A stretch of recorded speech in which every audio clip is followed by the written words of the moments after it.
خاندان اچھے کھاتے پیتے لوگ اپنی اولادوں کو دین کے علم کے لیے نہیں بھیجیں گے تو غربت میں پسماندہ لوگ جن کے پاس بچوں کو پہنانے کے کپڑے نہیں، کھلانے کا کھانا نہیں ہے، جوتوں کے پیسے نہیں، روزگار کے پیسے نہیں، پھر وہ غربت زدہ لوگ اپنے بچوں کو بھیجیں گے اور وہ پھر آ کے علم حاصل کریں گے اور روزگار کے طور پہ دین کا علم یوز کریں گے، پھر دین کی تنخواہیں لیں گے، امامت کی پھر پیسے لیں گے۔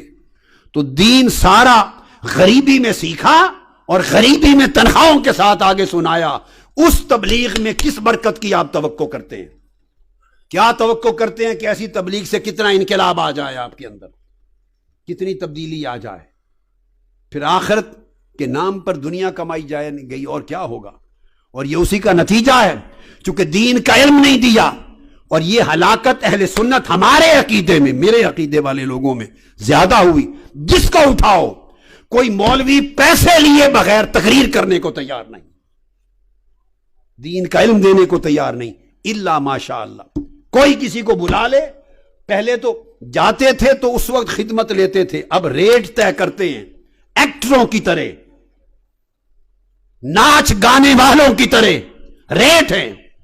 اللہ کی عزت کی قسم، میں آپ کو ذاتی مشاہدہ بتا رہا ہوں، اللہ کی عزت کی قسم، میں انڈیا میں تھا، نام نہیں لوں گا کسی کا، میرا مقصود نام نہیں سمجھانا ہے، نامور عالم ہیں، بہت بڑے بڑے بزرگوں کی اولاد ہے، بڑے بزرگوں کی ہستیوں کی اولاد، نامور عالم ہیں، ہر شخص اہل سنت میں سے ان کو جانتا ہے۔ میں خانہ خدا میں یہ آقا علیہ السلام کی حدیث پاک کی کتاب میرے ہاتھ میں اٹھا کر قسم کھا کر کہہ رہا ہوں کہ میں نے تحقیق کی، بے شمار لوگوں نے جگہ جگہ بتایا کہ ان کو تقریر کی دعوت دیں تو ان کے سیکٹری پہلے ایڈوانس 2 لاکھ انڈین روپیہ لیتے ہیں، اور بڑھاپے کا عالم یہ ہے کہ تقریر کی آواز نہیں نکلتی۔ 2 لاکھ انڈین روپیہ، پاکستانی 4 لاکھ وہ لیتے ہیں، جہاز کا ٹکٹ الگ، ہوٹل الگ، اور پھر آتے۔ بے شمار شہروں میں لوگوں نے اس بات کی تصدیق کی، خود جنہوں نے پیسے دیے، جن سے مانگے گئے۔ پھر میں آپ کو اللہ کی عزت کی قسم کھا کے بتا رہا ہوں، ابھی میں امریکہ میں تھا، کراچی پاکستان سے نامور کئی علماء جاتے ہیں، کسی نے کہا ایک مولوی صاحب فارغ تھے، کسی کی طرف سے دعوت نہیں تھی کہ جمعے کا خطاب کریں۔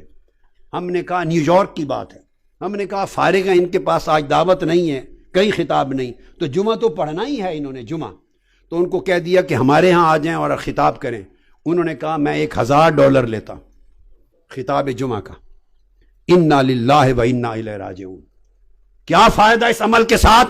پگڑے رکھے ہوئے ہیں تمہارے سروں پر، امامے باندھے ہوئے ہیں، گلے میں پٹے ڈالتے ہو، عربی جبے پہنتے ہو، حضور کی سنت اور دین کا نام لیتے ہو، علماء کہلاتے ہو، شرم نہیں آتی تمہیں کہ ٹکے ٹکے کے ساتھ خطبہ جمعہ بیچتے ہو، دین کی تقریریں بیچتے ہو؟ پھر اگر تمہارا اور ہمارا میں اب یوں کہ اگر ہمارا عمل دین کے نام لینے والوں کا یہ ہوگا تو پھر لوگ تمہیں بلائیں گے یا کنجروں کو بلائیں گے، گانے والیوں کو بلائیں گے؟ فرق کیا رہ گیا؟ اس نے گانا سنا کے پہلے پیسے ریٹ طے کیے، تم نے قال اللہ و قال رسول قرآن اور سنت سنانا تھا، پہلے ریٹ طے کر رہے ہو بیٹھ کر۔ کیا دین رہ گیا؟ اور یہ وبا ہمارے مسلک اہل سنت میں زیادہ پھیلی ہے، دوسرے لوگ بھی لیتے ہوں گے مگر اتنے گھٹیا، اتنا نیچے نہیں گرے ہوں گے، شاید اپنے پردے داری میں لیتے ہوں گے۔ آخر ہر کوئی زندہ ہے، ہماری طرح تو کوئی نہیں کرتا کہ نہیں لینا، اور شراب اور خنزیر کی طرح حرام کر دینا، اس طرح زندہ نہیں رہا جا سکتا۔ لوگ لیتے ہیں، لوگ ان کو عزت سے دے دیتے ہیں، جیب میں ڈال دیا، مانگتے نہیں ہیں، خدمت کر دی، تکریم تعظیم کے ساتھ کر دی، تو کچھ لوگ پھر کچھ رکھ رکھاؤ اور عزت رکھتے ہیں، ادھر تو منگتے بن گئے ہیں، ریٹ طے کرتے ہیں۔ یہ علماء کا الا ماشاء اللہ یہ عالم، اور اب نعت خانوں کی یہ ہے کہ 4 لاکھ، جتنا بڑا نعت خان ہے پہلے ریٹ مانگتا ہے، اور پھر نعتیں سنا کے عشق مصطفیٰ کی بات کرتے ہو۔ شرم سے ڈوب مرنا چاہیے تمہیں۔ کون سا عشق مصطفیٰ کا؟ جس رسول کی نعت سنانے کے لیے تم رات کو 2 لاکھ 3 لاکھ 4 لاکھ کا ریٹ لو۔ یہ خبر ہوگی مرنے کے بعد، جب چہرہ آقا کا سامنے ہوگا، وہ کہیں گے بدبخت میری نعت پر پیسے مانگتا تھا لوگوں سے، ریٹ بناتا تھا۔ اس عشق مصطفیٰ کی تلقین ہو رہی ہے اس مسلک میں؟ بولیے آپ کے تجربے ہیں یا نہیں؟ یہاں ایمان سے کہیے ہیں کہ نہیں؟ جب بلاتے ہیں تو ریٹ طے کرتے ہیں کہ نہیں نعتوں کے؟